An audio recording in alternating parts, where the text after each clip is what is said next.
The morning I woke up from my hip replacement surgery, I never imagined those would be the last words my son would speak to me with any kindness. The anesthesia was still clouding my thoughts when David walked into my hospital room, his face already set in that cold expression I'd seen too often lately. The nurses had just finished explaining my discharge instructions, emphasizing that I'd need help with basic tasks for at least 6 weeks.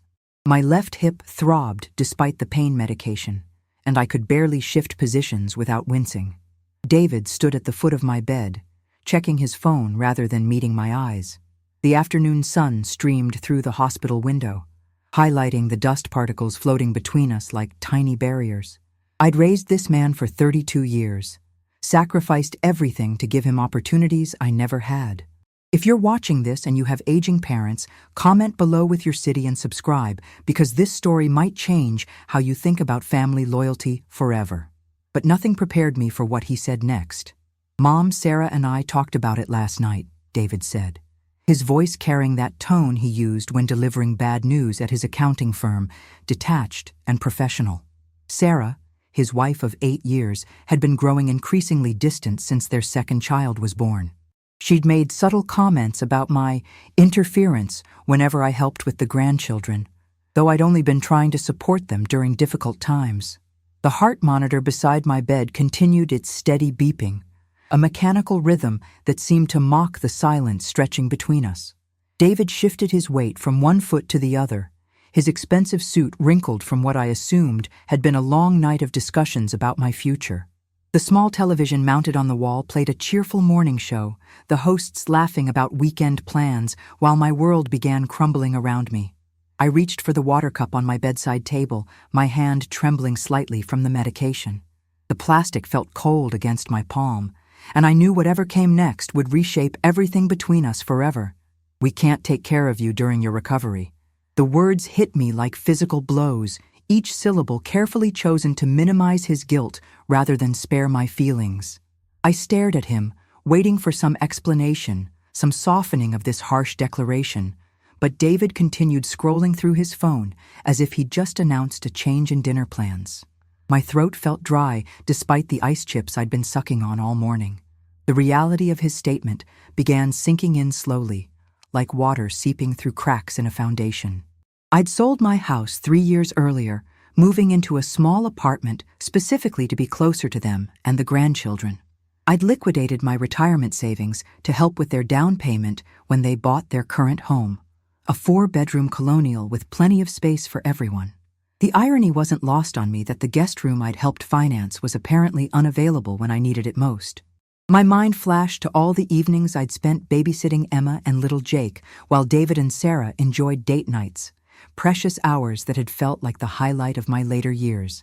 The discharge nurse returned with my paperwork and medication instructions, her cheerful demeanor a stark contrast to the tension filling the room. She explained the physical therapy schedule, the importance of using my walker consistently, and the warning signs that would require immediate medical attention. David finally looked up from his phone, but only to check the time on the wall clock above my head. The nurse noticed our strained interaction and asked if I had family support arranged for the coming weeks. I felt heat rise in my cheeks as David remained silent, forcing me to admit I was still working out the details. The nurse's expression shifted to concern as she realized my situation. She quietly slipped me a pamphlet about local home health services and support programs for seniors. Her kindness made David's coldness feel even more cutting. After she left, the silence returned, heavier than before. I could hear other families in nearby rooms, their conversations filled with genuine care and planning. The contrast made my isolation feel even more pronounced, and I realized this was just the beginning of my abandonment. "Sarah thinks it would be too disruptive for the kids," he continued, as if his wife's opinion carried more weight than 3 decades of motherhood and sacrifice. "And honestly, Mom, our routines are pretty set. Emma has soccer practice, Jake has daycare, and with my promotion coming up, I can't afford to miss work taking you to appointments." Each excuse felt like another nail in the coffin of our relationship. I remembered staying up all night when David had pneumonia at age 7, holding him as his fever spiked, never leaving his side until he was completely recovered. I thought about the countless meals I'd prepared, the homework I'd helped with, the college tuition I'd paid without hesitation. The afternoon sun had shifted, casting longer shadows across the sterile hospital floor. My hip throbbed with a deeper ache that seemed to spread through my entire body. The pain medication was wearing off, but the emotional wound David was inflicting hurt far worse than any surgical incision. I closed my eyes and tried to process this betrayal, wondering how the child I'd nurtured had become this callous stranger standing before me. That evening, after David left with a perfunctory kiss on my forehead and hollow promises to check in soon, I lay staring at the ceiling tiles, counting the small holes in each panel to keep my mind occupied. The night shift nurse, Maria, noticed I hadn't touched my dinner tray and sat down beside my bed with genuine concern. She'd been working at the hospital for 15 years and had seen too many families abandon elderly relatives during medical crises. Maria shared stories of patients who'd overcome similar betrayals, finding strength they never knew they possessed. Her words planted a seed of determination in my mind. She helped me understand that David's rejection, while devastating, didn't define my worth or my future possibilities. As visiting hours ended and the hospital grew quieter, I began making mental plans. The will I'd updated just 2 months earlier sat in my safe deposit box, listing David as the primary beneficiary of everything I'd worked my entire life to accumulate. My house sale proceeds, my savings account, my insurance policies, even my grandmother's jewelry collection, all designated for a man who couldn't spare 6 weeks to help me recover. But wills could be changed just as easily as hearts could grow cold. The next morning brought a parade of social workers, discharge coordinators, and case managers, all trying to arrange care for a woman whose only child had abandoned her in her moment of greatest need. Medicare would cover some home health services, but the gaps in coverage meant I'd be largely on my own for daily tasks like grocery shopping, cooking, and transportation to follow-up appointments. The discharge coordinator, Mrs. Patterson, had kind eyes behind wire-rimmed glasses and spoke with the patience of someone who'd helped thousands of patients navigate similar challenges. She explained the various programs available for seniors aging in place, though none could replace the support that family typically provided. I found myself oddly calm as we discussed logistics, as if David's betrayal had triggered some protective mechanism in my psyche. The anticipation and shock were giving way to a cold, calculating anger that surprised me with its clarity. I signed papers for a visiting nurse, arranged for grocery delivery, and even scheduled my own rides to physical therapy appointments. Each arrangement felt like another step away from dependence on the son who'd failed me so completely when I needed him most. By afternoon, I'd been discharged to my small apartment, navigating the 3 steps to my front door with the walker while the medical transport driver waited patiently behind me. The familiar space felt different somehow, as if David's abandonment had changed the very air inside these rooms. My neighbor, Mrs. Chen, appeared almost immediately with a casserole and offers of help that brought tears to my eyes. At 81, she was 4 years my senior, but moved with the energy of someone decades younger. Her late husband had undergone the same surgery 2 years earlier, and she understood the challenges I faced better than anyone. Mrs. Chen had raised 5 children as a single mother after her husband died young, building a successful restaurant business that she'd eventually sold to retire comfortably. Her wisdom came from experience, not textbooks, and she had no patience for adult children who shirked their responsibilities to aging parents. She settled into my kitchen chair with the authority of someone who'd made herself indispensable, already planning how she'd check on me daily during my recovery. Her presence filled a void that David's absence had created, though it also highlighted just how alone he'd left me in my hour of need. "Children forget," Mrs. Chen said matter-of-factly, stirring sugar into the tea she'd brewed without asking. "They think parents will always be there, always understand, always forgive. Sometimes they need to learn consequences." Her directness was refreshing after the careful political language the hospital staff had used to avoid criticizing family members. She'd witnessed David's rare visits over the past few months, noting how he always seemed rushed and distracted, checking his phone rather than engaging in meaningful conversation with me. Mrs. Chen had also observed Sarah's complete absence from my life, despite living less than 10 miles away. Her observations weren't judgmental, but factual, delivered with the clarity of someone who'd seen similar patterns play out in other families throughout her long life. She asked about my will, surprising me with her bluntness, then nodded approvingly when I mentioned my plans to visit the attorney. Mrs. Chen understood that financial consequences often taught lessons that emotional appeals could not. Her own children lived across the country but called weekly, visited monthly, and had arranged comprehensive care during her husband's final illness. The contrast to my situation was stark and painful, but it also showed me what real family loyalty looked like. That evening, as Mrs. Chen helped me prepare for bed, I called my attorney's office and left a message requesting an appointment to modify my will. The act felt both liberating and heartbreaking, a necessary step toward protecting myself from future disappointments while acknowledging that the relationship with my son had fundamentally changed. Douglas Morrison had been my lawyer for 12 years, handling my house sale, my divorce settlement, and various other legal matters with professionalism and discretion. He'd drawn up my current will just 2 months earlier, incorporating changes after my ex-husband's death that left David as my sole heir. Mr. Morrison had gently questioned whether I wanted to include any provisions for my grandchildren or charitable donations, but I'd insisted that everything should go to David. Now that decision felt naive and foolish, made when I still believed in the myth of unconditional family loyalty. The pain medication made me drowsy, but my mind remained sharp enough to begin planning how I wanted to restructure my estate. The numbers were significant enough to get David's attention, assuming he ever bothered to think about my eventual death. My life insurance alone was worth $250,000, and my investment accounts had grown to nearly $400,000, despite helping with his house down payment. The first week of recovery passed slowly, marked by small improvements in my mobility and growing clarity about my relationship with David. He called twice. Brief conversations focused on my medical progress rather than any emotional support or acknowledgement of his abandonment. During the second call, I mentioned that I'd been managing well with Mrs. Chen's help and professional services, deliberately emphasizing my independence to gauge his reaction. David's relief was palpable through the phone, as if my self-sufficiency absolved him of any guilt about his decision. He made no offers to visit, help with errands, or include me in weekend family activities.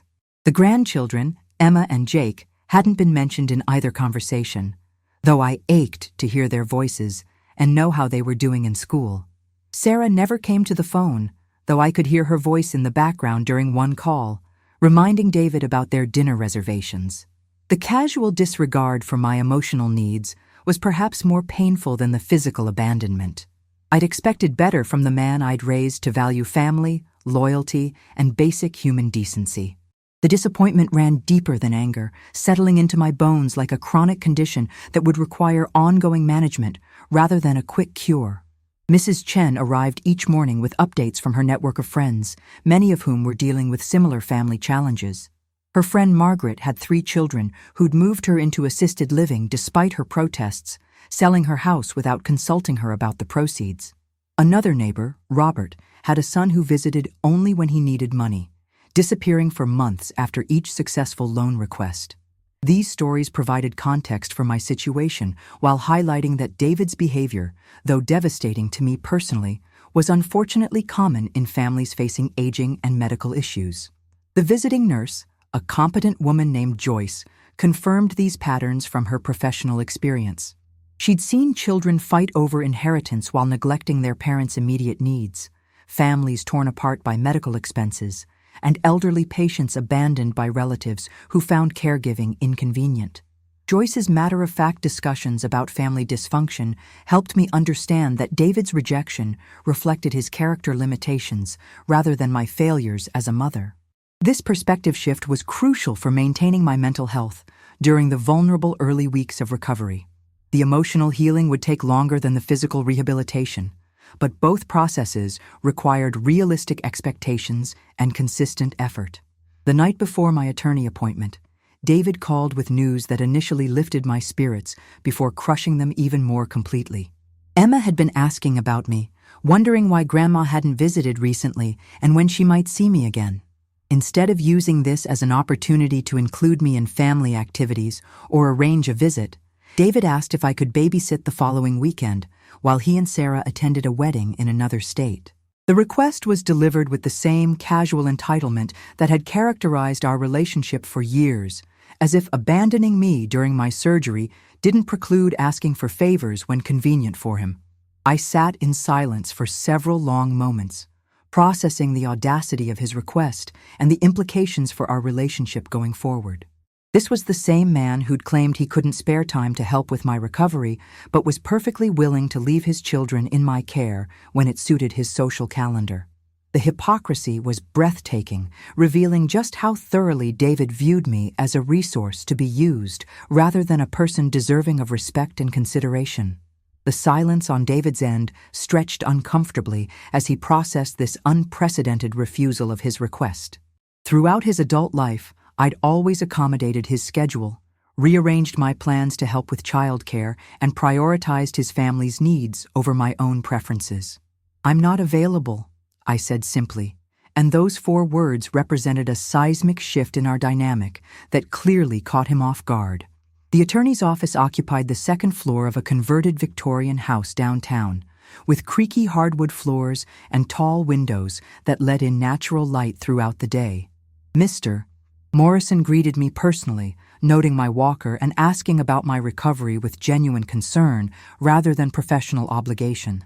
He'd known my family for over a decade and had observed the gradual changes in my relationship with David, though he'd never commented on the dynamics until now. His office walls were lined with law books and framed degrees, but also family photographs that spoke to his understanding of generational relationships and inheritance planning.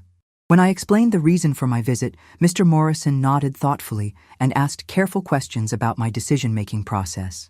He wanted to ensure that my choices reflected careful consideration rather than temporary anger that I might regret later.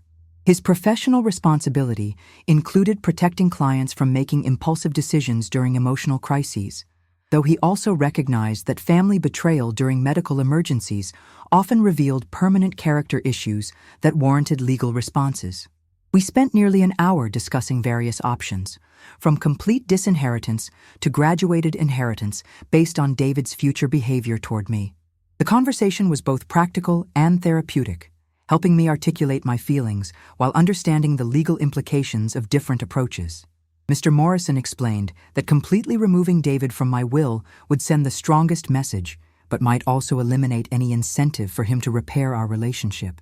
Alternatively, reducing his inheritance while adding contingencies based on his treatment of me could encourage better behavior while still acknowledging our biological relationship.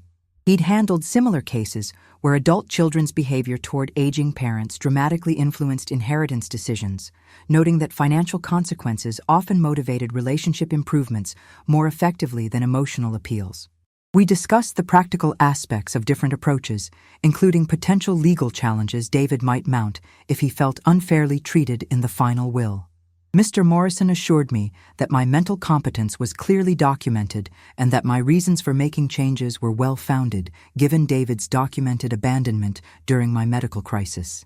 The conversation helped me understand that protecting my interests didn't require destroying David completely, but it did necessitate establishing clear boundaries and consequences for his choices. By the end of our meeting, I'd decided to reduce David's inheritance from 100% to 25%, with the remainder divided between charitable organizations and a trust fund for my grandchildren that David couldn't access or control. The new will structure felt like a balanced approach that addressed my hurt feelings while maintaining some connection to my son and grandchildren. The charitable donations would support causes I cared about, particularly programs helping elderly individuals navigate family challenges and medical emergencies without adequate support systems.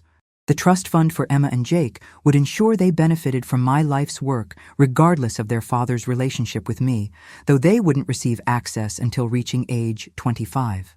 David's reduced portion was significant enough to provide some benefit, but small enough to reflect the impact of his choices on our relationship.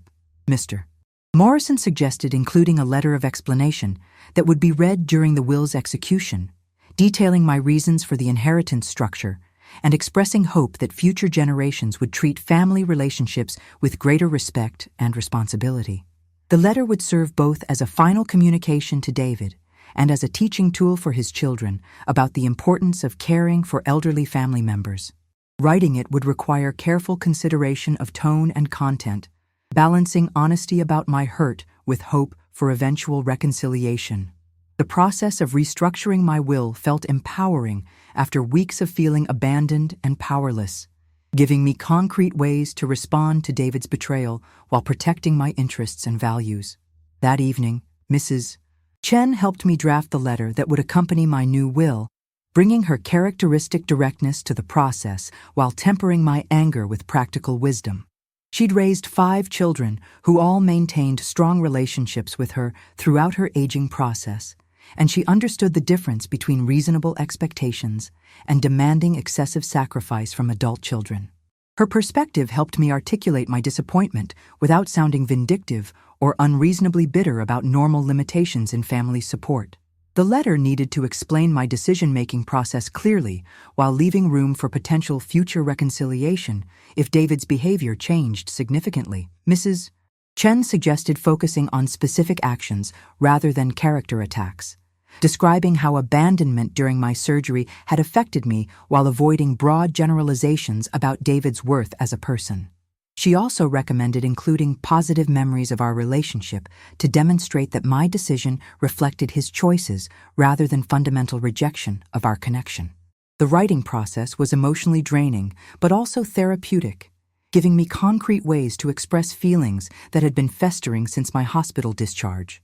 By bedtime, we'd created a draft that balanced honesty with dignity, explaining my inheritance decisions without destroying all possibility of future relationship repair.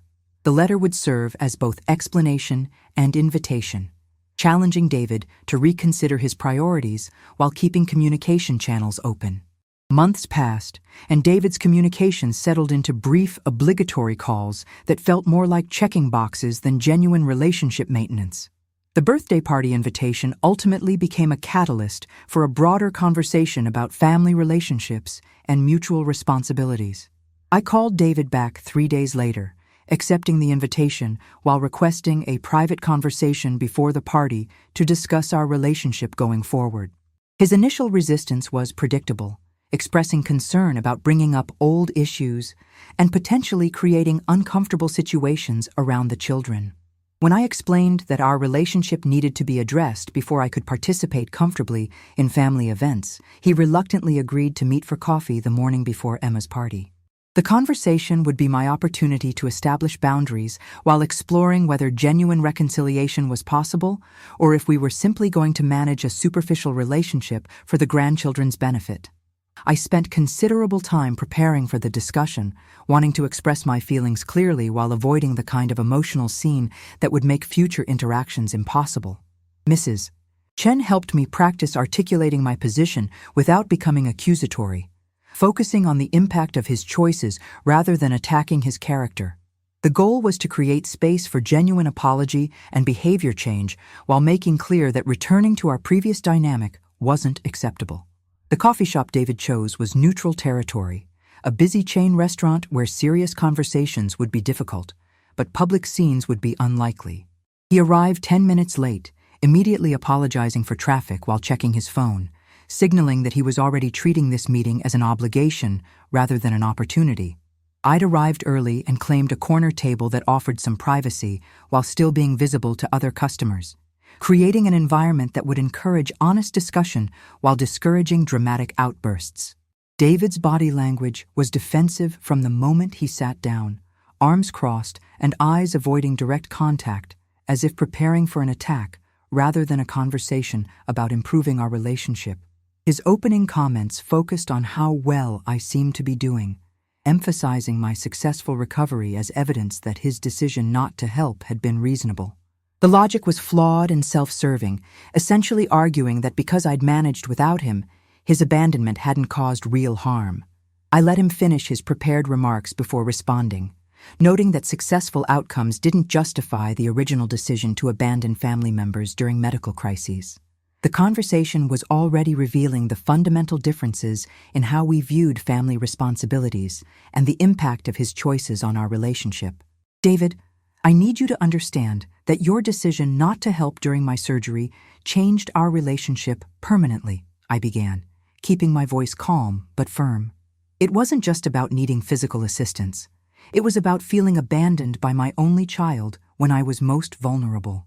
His response was immediate and defensive, launching into familiar excuses about work pressures, childcare responsibilities, and concerns about disrupting their family routine.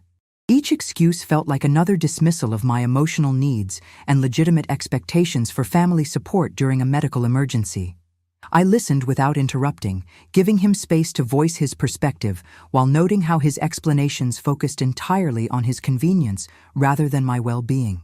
When he finished, I pointed out that other families managed to provide support during similar crises and that his concerns about burden had been proven unfounded by my successful recovery. The conversation was difficult but necessary, forcing both of us to confront the reality of how his choices had affected our relationship. David's discomfort was obvious, but I sensed some genuine recognition that his behavior had caused real harm beyond the practical inconvenience he'd anticipated. However, his acknowledgement fell short of the kind of authentic apology that would be necessary for meaningful reconciliation. When I asked what he would do differently if I were hospitalized again tomorrow, the silence that followed was my answer. Emma's birthday party the next day provided a bittersweet backdrop for testing our tentative reconciliation attempts.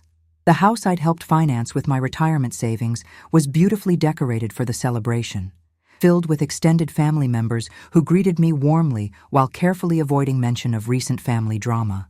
Emma's excitement at seeing me was genuine and heartwarming, reminding me of the innocent relationships that existed separate from the adult conflicts complicating our family dynamics.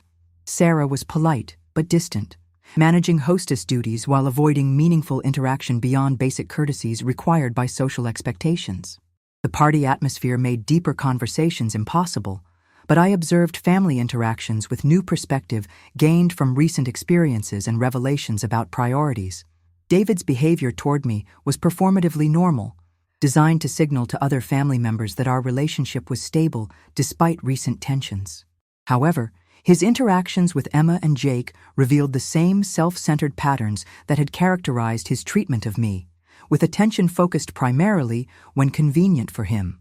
The children's natural gravitation toward family members who offered consistent attention and engagement was telling, highlighting the difference between genuine relationship building and superficial connection maintenance. The party reinforced my understanding that changing my will reflected realistic assessment of family dynamics rather than vindictive overreaction to temporary conflict. The gift-opening portion of Emma's party created an unexpected moment of tension when she opened my present, a children's jewelry box with her name engraved on top. Her genuine delight was infectious, drawing positive comments from other family members about the thoughtfulness and quality of the gift. However, I noticed Sarah's tight expression and David's discomfort, apparently concerned that my generous gift might overshadow their own presence or create expectations for future occasions. The reaction revealed their continued view of me as a resource to be managed, rather than a grandmother expressing love for her granddaughter through appropriate generosity. Later conversations with other family members revealed that David had been portraying my recent unavailability for babysitting as evidence of declining health and increasing difficulty rather than legitimate boundary setting in response to abandonment. The misrepresentation was particularly frustrating because it painted me as incapable rather than acknowledging his failure to provide support during my actual medical crisis. By the time I left the party, I was exhausted by the emotional labor required to maintain pleasant interactions while processing the ongoing manipulation and misrepresentation of recent events. The experience reinforced my decision to restructure my will, understanding that protecting my interests required legal documentation rather than relying on family loyalty that had proven unreliable when tested by real circumstances. A year passed. Independence came, and so did his request for money. 6 months post-surgery, I achieved a level of physical fitness and independence that exceeded my pre-operation condition, having committed to regular exercise and healthy living that transformed my overall well-being. The recovery experience had taught me valuable lessons about resilience and self-reliance that extended far beyond medical rehabilitation, influencing my approach to relationships and life planning. Physical therapy had evolved into a comprehensive fitness routine that kept me strong and active, while volunteer work at the senior center provided meaningful engagement with people facing similar family challenges. My apartment had been modified with safety features that supported aging in place, and I'd established strong connections with healthcare providers, neighbors, and community organizations that created multiple layers of support beyond family relationships. The independence I'd achieved made David's concerns about caregiving burden seem even more misguided and selfish, demonstrating that his assumptions about my needs and capabilities had been wrong from the beginning. However, the emotional healing from his abandonment continued to be a work in progress, requiring ongoing attention to prevent bitterness while maintaining appropriate boundaries. The success of my recovery without family support had proven my resilience while highlighting the cost of David's choices to our relationship. I was thriving despite his abandonment rather than because of his involvement, a distinction that influenced my perspective on future family interactions and inheritance planning decisions. The first anniversary of my surgery arrived with mixed emotions, marking both my successful recovery and the permanent change in my relationship with David. Mrs. Chen suggested celebrating the milestone with a dinner party that would acknowledge my resilience while recognizing the friends who'd provided support throughout my recovery journey. The guest list included neighbors, healthcare providers, and volunteer colleagues who'd become genuine sources of care and companionship during the year following David's abandonment. Planning the celebration felt therapeutic, focusing on positive outcomes and meaningful relationships rather than dwelling on family disappointments. The contrast between chosen family who'd demonstrated consistent care and biological family who'd provided minimal support was stark but educational, teaching me important lessons about where to invest my emotional energy going forward. David's perfunctory anniversary call was predictably brief and focused on my physical recovery, rather than any acknowledgement of relationship healing or personal growth I'd experienced. His apparent assumption that successful medical recovery negated the emotional impact of his abandonment revealed continued misunderstanding of how his choices had affected our relationship. The call reinforced my satisfaction with will changes that reflected relationship realities rather than idealistic hopes for family loyalty. The anniversary became a celebration of personal strength and community support, rather than a milestone shared with family members who'd failed to participate in my recovery journey. The anniversary dinner party proved to be a highlight of my recovery year, filled with warmth, laughter, and genuine appreciation for the network of support that had developed around my medical crisis. Mrs. Chen's organizational skills created a beautiful evening that honored both my resilience and the kindness of people who'd stepped up during difficult times. Margaret shared stories about her own family challenges, Robert discussed his experience with aging independently, and Joyce, my former visiting nurse, provided updates on other patients who'd overcome similar abandonment situations. The conversation was both celebratory and educational, with everyone sharing insights about building support networks and maintaining dignity during family relationship challenges. Several guests mentioned their own inheritance planning strategies, noting how family behavior during crises often influenced estate distribution decisions in ways adult children didn't anticipate until too late. The discussion reinforced my confidence in the will changes I'd made, understanding that financial consequences often provided more effective motivation for behavior change than emotional appeals. By the end of the evening, I felt deeply grateful for the community that had formed around my crisis, while mourning the absence of family members who should have been central to my recovery journey. The celebration marked not just survival of a medical emergency, but discovery of my own strength and the kindness of people who'd chosen to care when biological family had chosen convenience. The new year brought unexpected news that would test both my resolve about inheritance changes and my emotional resilience regarding family relationships. David called in January to announce that Sarah was pregnant with their third child, news delivered with excitement tempered by apparent concern about my reaction to becoming a grandmother again. His presentation suggested awareness that our changed relationship might influence my involvement with the new grandchild, though he seemed hopeful that pregnancy news might motivate me to return to my previous supportive role without addressing underlying relationship problems.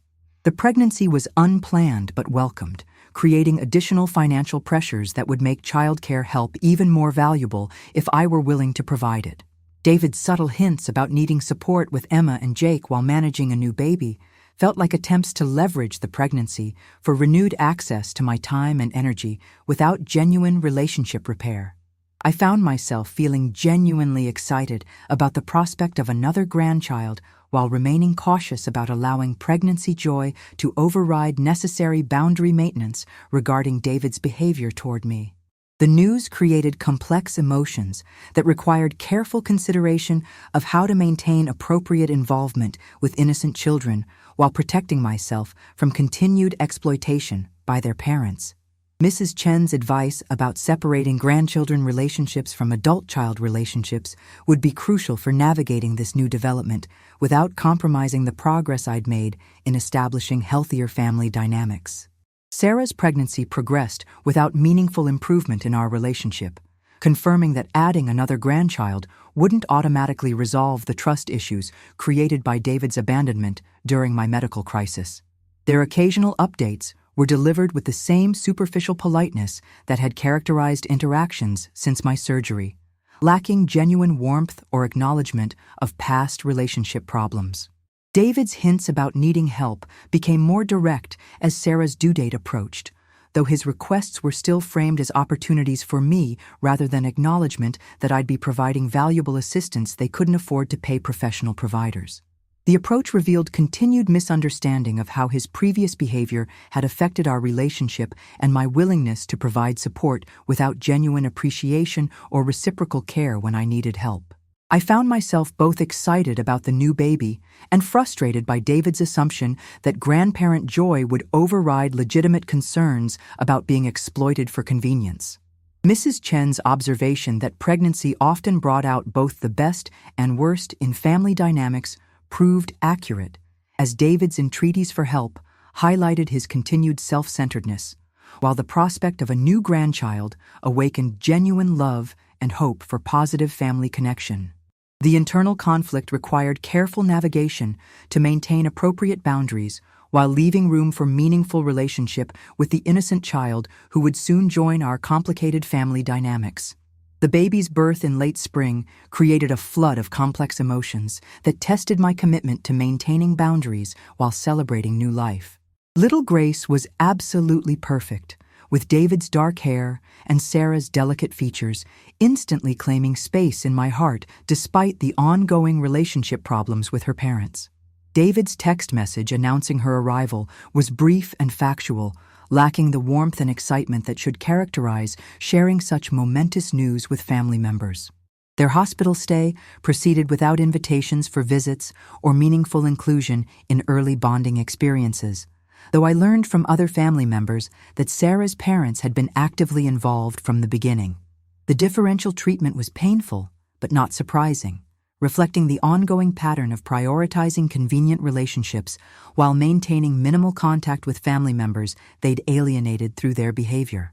When I finally met Grace 3 weeks after her birth, during a briefly awkward visit arranged through extended family pressure, she was already settled into routines that didn't include grandmother involvement. Sarah's polite distance during the visit made clear that my role would be limited to occasional supervised interactions rather than the involved grandparent relationship I'd hoped might develop. The experience reinforced my understanding that meaningful family relationships required mutual respect and investment that David and Sarah seemed unwilling or unable to provide, regardless of how much I loved their children. 3 years passed. Grace grew into a toddler. Emma entered her teenage years, and then came David's crisis. As Grace approached her first birthday, I reflected on the year that had passed since her birth, and the continued deterioration of my relationship with David despite the addition of another beloved grandchild. My involvement in her life had been minimal and carefully controlled, limited to major family events where my absence would be noticed by extended family members who weren't aware of our ongoing relationship problems. Emma and Jake had grown distant as well, with fewer spontaneous calls or expressions of interest in spending time with me, suggesting their parents were managing their interactions to maintain emotional distance. The pattern was heartbreaking, but consistent with David's overall approach to family relationships, maintaining superficial connection while avoiding deeper engagement that might require acknowledgement of his behavior toward me. Mrs. Chen's observations about family dynamics proved accurate once again, as she'd predicted that adding another grandchild would increase my emotional investment without improving David's treatment of our relationship. The will changes I'd made remained appropriate and necessary, reflecting relationship realities rather than genetic obligations that weren't being honored by the people who should have been providing mutual care and respect.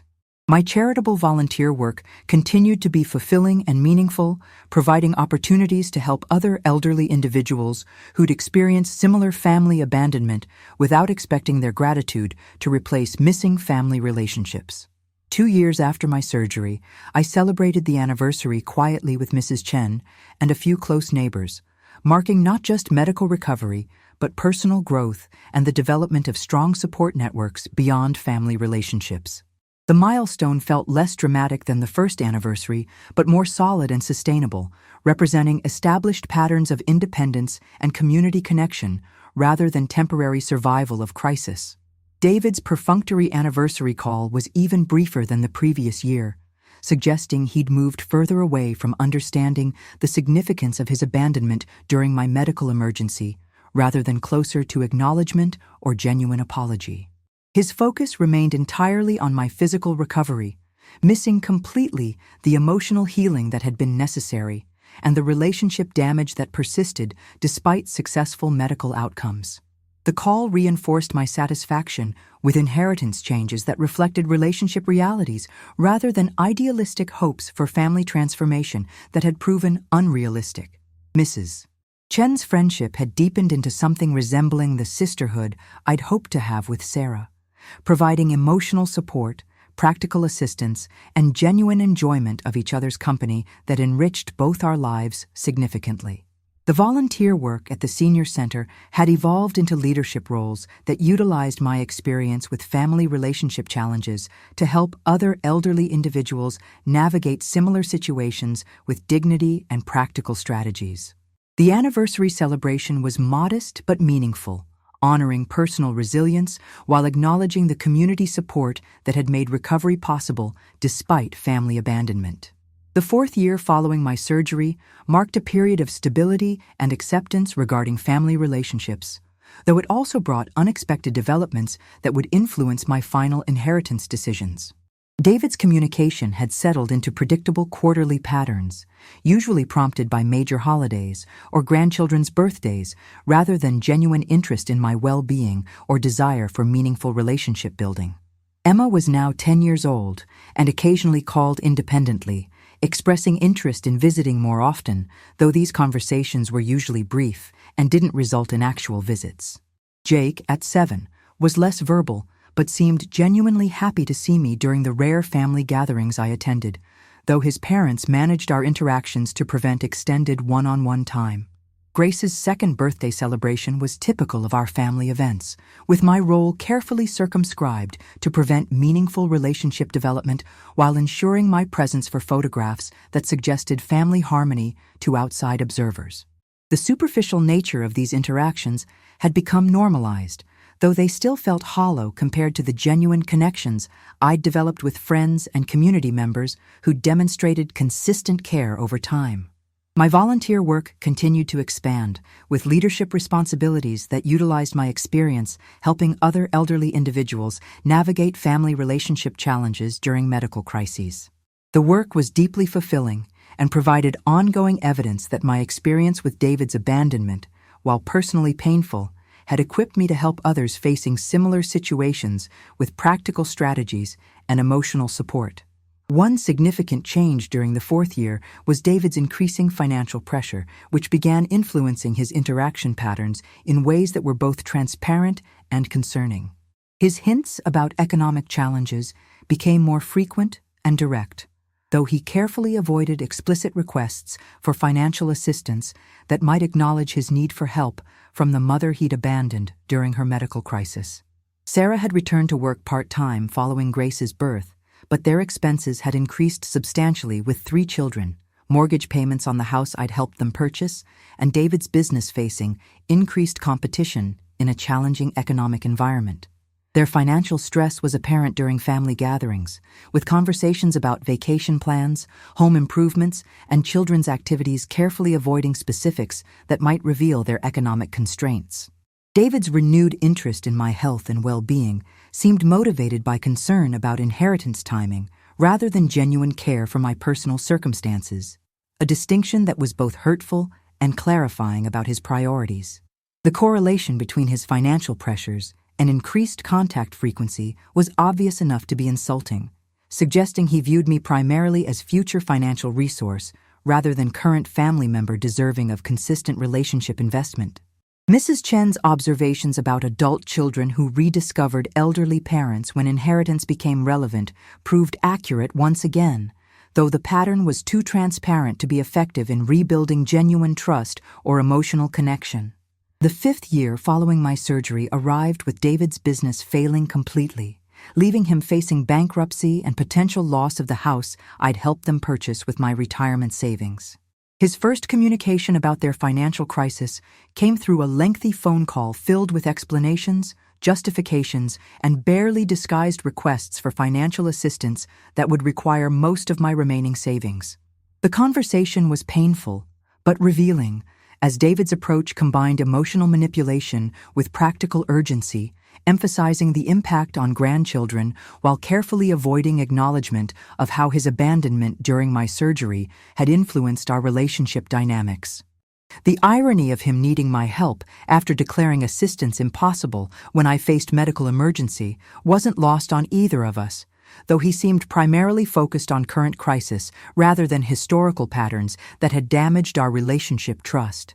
"Mom, we're losing the house.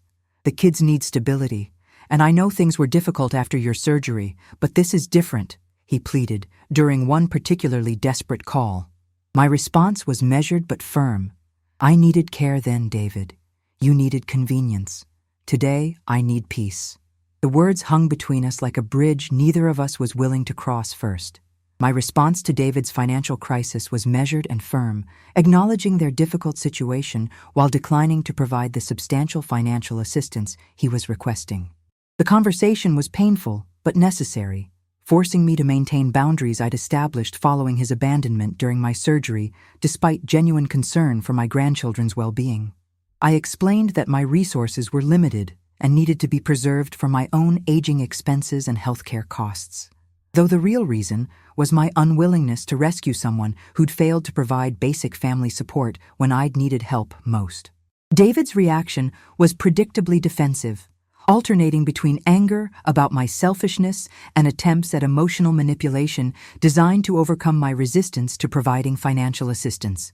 His arguments focused on the impact on innocent grandchildren while continuing to avoid acknowledgement of his behavior during my medical crisis or genuine apology for abandoning me when I was vulnerable. The conversation ended with his bitter comment that he'd remember this when making future family decisions, a threat that revealed his continued view of our relationship as transactional rather than based on mutual care and respect. Mrs. Chen's presence during the call provided emotional support and perspective that helped me maintain boundaries despite the difficulty of refusing help to family members facing legitimate crisis. David's bankruptcy proceedings moved forward without my financial intervention, resulting in loss of their house and the need to relocate to a smaller rental property that would accommodate their growing family within reduced financial means. The practical consequences of their financial crisis were difficult for everyone, particularly the children who had to change schools and leave friends behind due to circumstances beyond their control. My decision not to provide financial assistance felt harsh during their most vulnerable period, though I understood that rescuing them would reward David's poor financial decisions while failing to address the fundamental relationship problems that had influenced my response to their crisis.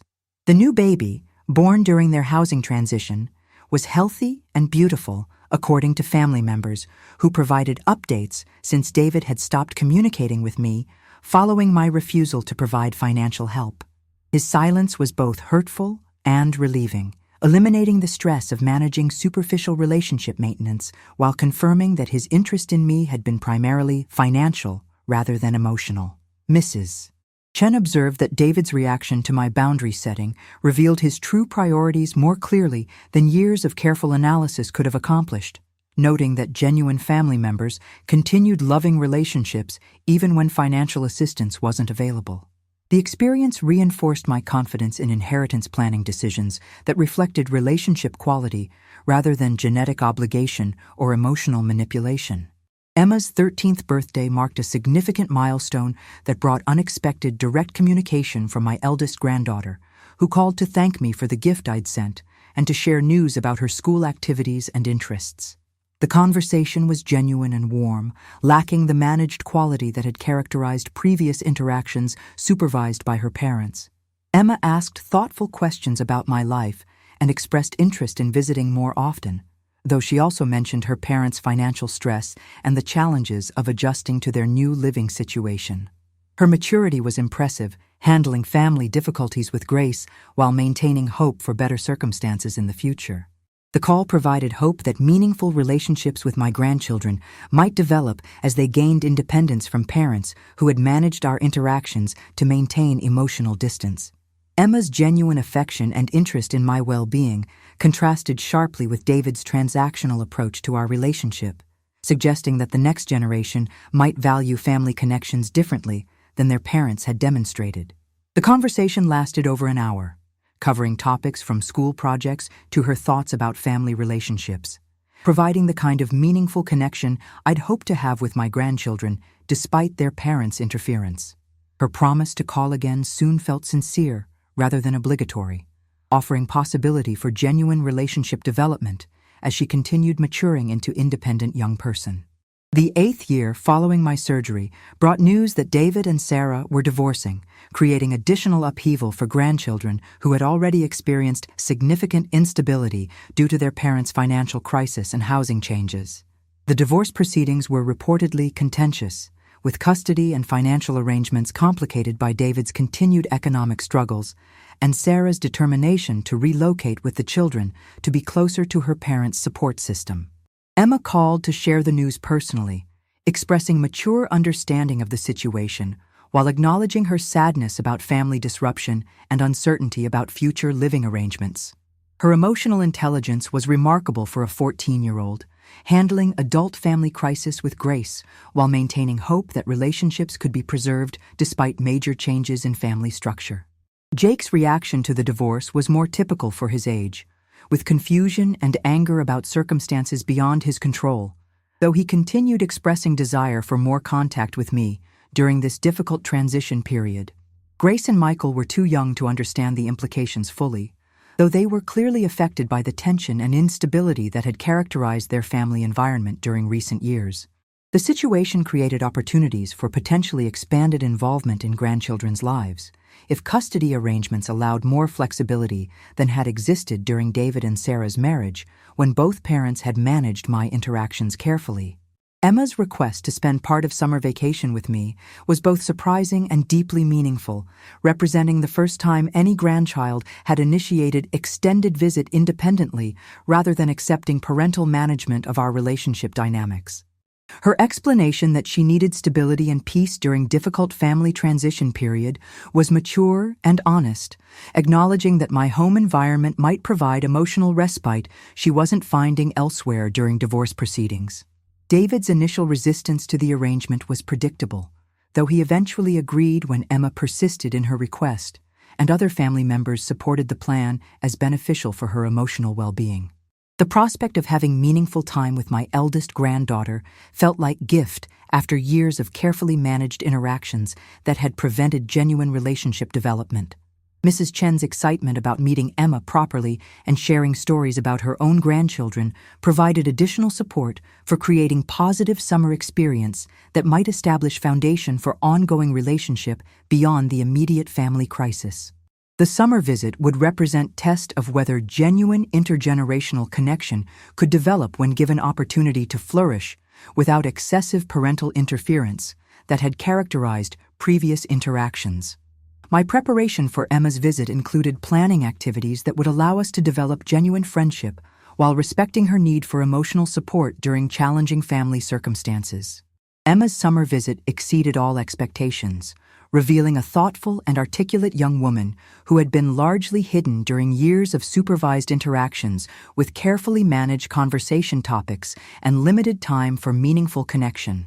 Her curiosity about my life experiences, including honest questions about my relationship with her father and the reasons for our emotional distance, provided opportunities for age-appropriate discussions about family dynamics, personal boundaries, and the importance of treating elderly family members with respect and consideration. She shared insights about her observations of family relationships throughout her childhood, noting patterns that had confused her but were beginning to make sense as she developed more sophisticated understanding of adult behavior and relationship consequences. Her perspective on David's abandonment during my surgery was particularly interesting, as she remembered the tension during that period and her confusion about why I wasn't staying at their house during my recovery like she'd expected. The summer included various activities from cooking projects to museum visits, creating shared memories that felt genuine and unforced, unlike previous interactions that had been carefully choreographed by her parents. Emma's genuine interest in maintaining regular contact after returning home provided hope that meaningful relationship could continue developing as she gained more independence from parental management of family interactions.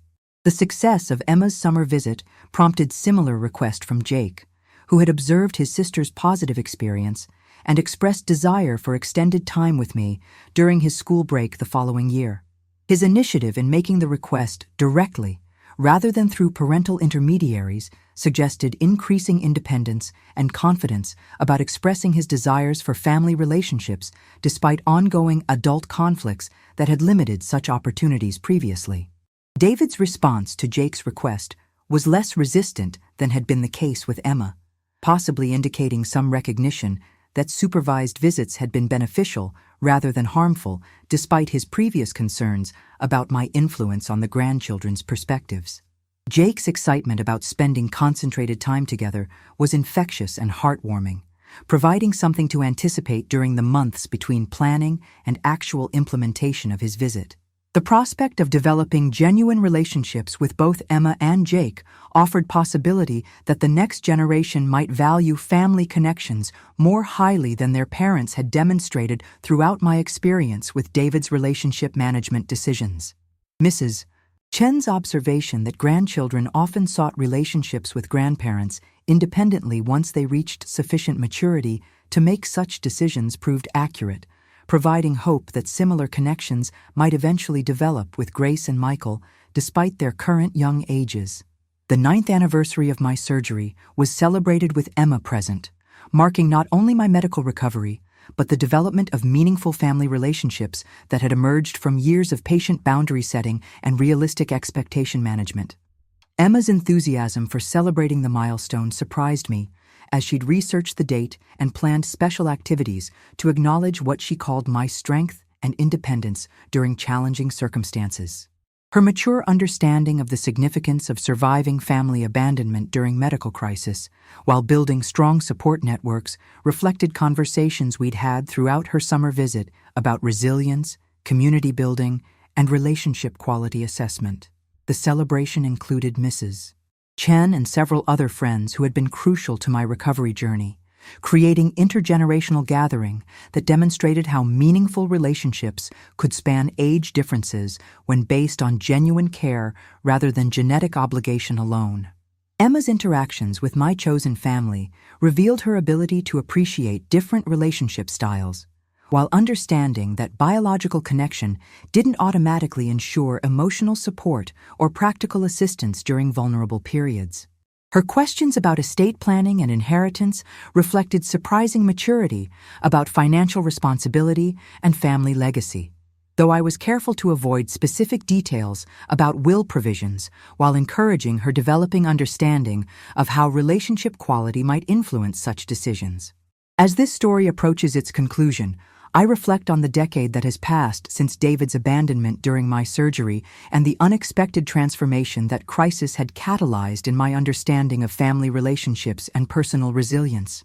The pain of his betrayal had been genuine and lasting, fundamentally altering my ability to trust his commitment to family loyalty when tested by real circumstances requiring sacrifice and consistent care.